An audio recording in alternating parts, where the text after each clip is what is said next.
On Snow White and the Huntsman, our costumes were designed by three-time Oscar winner Colleen Atwood.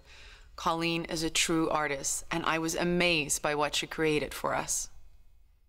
Colleen Atwood, costume designer for Snow White and the Huntsman. The first character that I encountered on the film was Kristen Stewart, who's playing Snow White. We didn't want her to be sort of a puffball little Snow White. We wanted her to be sort of a badass Snow White, like someone who was tough, who'd been through the, who'd had a journey already at a very young age.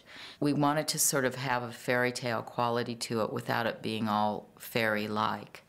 So we decided to make it out of a suede with stitch detail and a little bit of metal on it to reflect that she was maybe a little bit royal, but not blinged out. The costume had to run for a long time through the story, so we wanted it to be able to change. I underdressed it with leather pants and boots that she could run in and do all the things that she had to do in the film, because there's a lot of action in the film. As she goes through the woods, her dress undergoes different changes. It starts as a long dress and overdress and then gets ripped away, so you see the leather leggings underneath and a shorter top, and that's mainly what she wears for the movie. At the end of the movie, she becomes sort of a heroine to the People's Army, and at that point, to prepare for a battle, we made her a hand-sculpted custom suit of armor that she wears for this sequence of the film. The next character that I encountered was Ravenna, the evil queen. Her crown was an important part of her character. It's iconic, but also it's totally a Romanesque kind of design. A lot of her costume elements were reflecting death. There's a collar made of stag beetle horns. There's actually a dress made of beetle wings in her wardrobe. There is a wedding dress for her, which is at the beginning of the movie, that has a huge collar made out of really fine, almost skeletal type bones.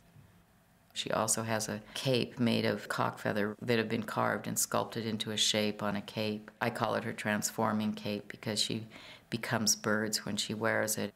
So all in all, she's quite the haute couture sort of queen, but with a sort of an aged, kind of rotting edge to her. The next character that I encountered was Chris Hemsworth, who is our lovely huntsman. Everything that he wears in the film, he carries on his back, his weaponry, everything. So we designed it all to work in that way. He has different variations of it, coat on, coat off, but it's basically that. And it's all made out of real materials that you could find in the woods, like different kinds of buffalo leather and all kinds of leather sewn together by hand, all handmade, a rough woven, hand-woven linen shirt fabric. He was definitely sort of the organic character of the story. With the design of this film, I had two armies. I had a shadow army, and they were a very high concept, sort of off the beaten path sort of army, non-classic.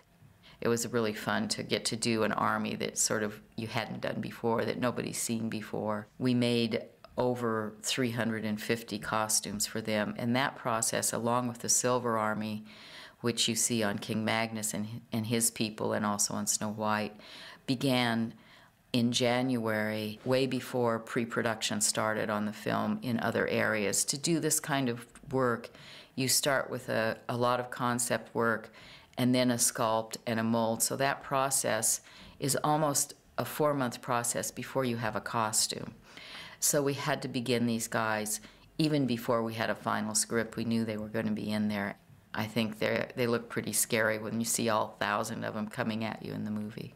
I've made over 1,000 costumes for this film, including 2 armies. It's been an incredible undertaking, and collaborating with these 3 main actors, this has been an amazing experience for me.